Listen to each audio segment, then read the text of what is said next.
Hi everyone and welcome to my place. Today what I want to share with you is how to take a white hydrangea to any shade that you want to match in with your decor. You might want to be making a wedding bouquet and you need it to match in with pretty much whatever your colorway is.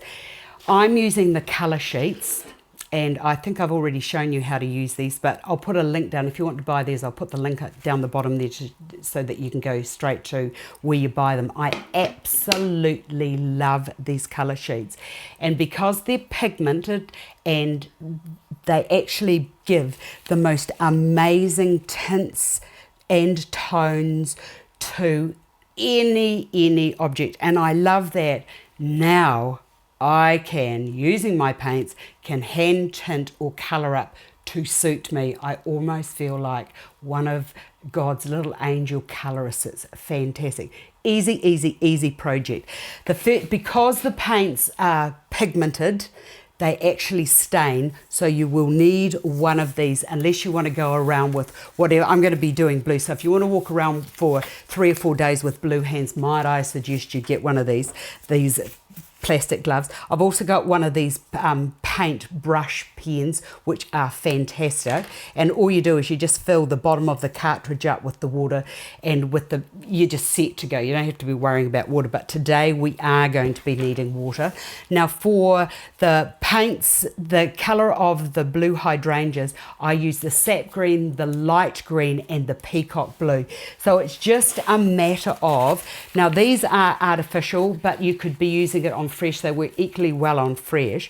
What I did was I went through here with these artificial ones and I pulled off all of the heads, but you don't need to do that. I just found it was easier to get that the lovely combinations, because we're going to be hand colouring. If you've been into hand colouring, you know that when the water hits the pigment, it runs. That's exactly what we're going to be doing today. So we're going to be having, the colours are going to be blended, and I just found that by taking all of the heads off and painting them, that I could get that lovely, I could put them all back together, and it got me something that was looking really natural. But if you're using fresh, you just have to apply a little bit of patience, and I'll show you how to do that in a moment.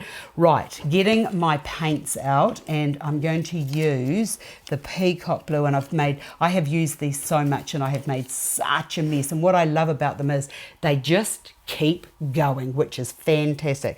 So the first thing to do is make sure that you've got protective coverings on your work surface, and you're also going to need a vase to put your things into. Plus you also need a paper towel, which I use to put on top of it. This is to protect and this is for them to dry. So it's just a matter of, what I did was I got a little bit of cloth which I put into there, and then got my flowers and then dipped my petals into there, and then applying a little bit of water on my brush into the colour, which is the peacock blue. Oops, I've made a terrible mess of it.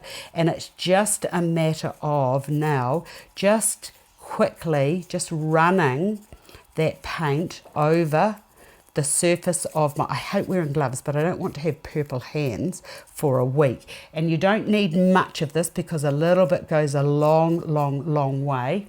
Then I'll just clean that out, and then going to the greens, just applying a little bit of water to that, and then just touching little bits of that all through there like so. And when the green hits the blue, hits the blue, you get another shade as well.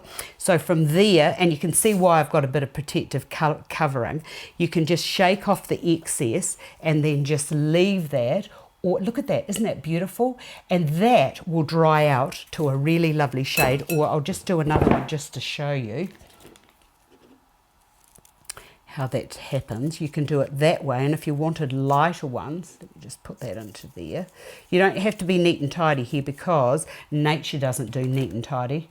You know, nature does what nature wants to do, and that's what I'm trying to be here. So and then leave that for just a few seconds, and then what you can do is you can dip that back into the water, and you're going to get a lighter shade. But what you'll, look at that, how those two go together. But what you'll also find is that as that dries out, it will actually get a bit lighter, so that you end up with, let me have a look at this here, with, see how you've got the dark bits here, and then you've got the little light bits into there.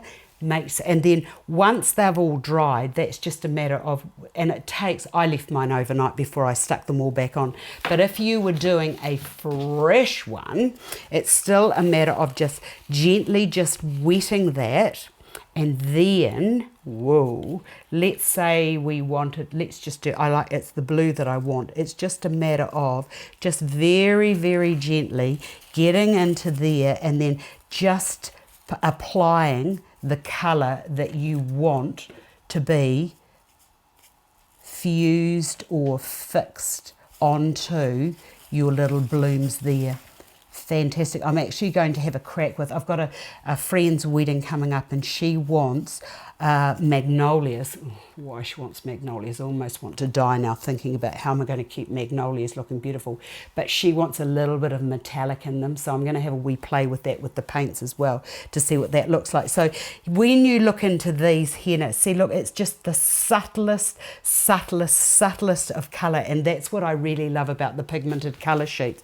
So when you look at that and then look at that with that gentle bit of colour, the world of colour is going to be your oysters, or your stars in the whole universe, the things that you can do with it. So unfortunately, I don't think that the manufacturer would be happy with what I'm doing, but you know what?